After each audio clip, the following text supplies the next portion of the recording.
რაღაცა სწავლობ და მაინც ვერ დაიმახსოვრე. ან მეორე ოთახში შეხვედი, რაღაც უნდა აგეღო და შეხვედი და დაგავიწყდა.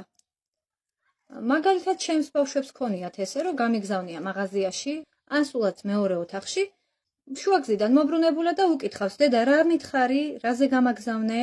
ხშირად მსმენია მშობლებისგან და მასწავლებლებისგანაც, რომ ვაიმე, ისეთი მოუსვენარია, ისეთი ცელქია ეს ბავშვი, რომ ერთ ადგილზე ვერ გავაჩერებ, 5 წუთი ვერ ჩერდება ერთ ადგილზეო. ცუდი იმუნიტეტი, შფოთვა, არაფერი არ ხდება თითქოს, ყველაფერი კარგად არის, გარშემო ცუდი არაფერი არ ხდება და არაფერზე არ გაქვს სანერვიულო წესით და რიგით, მაგრამ შინაგანად ვერ ხარ ისე როგორც უნდა იყო და რაღაცა შფოთავ.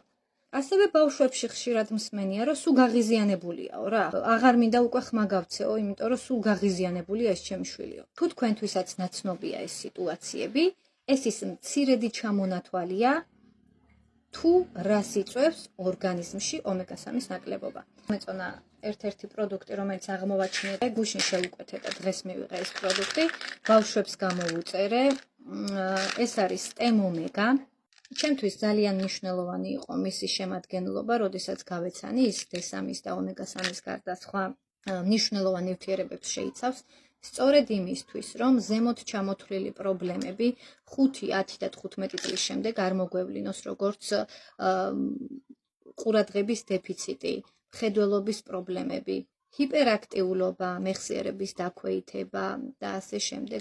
სამწუხაროდ, დღეს ადამიანების 97% სიკვდილის სიცოცხლის ზღვარზე ფხიზლდება.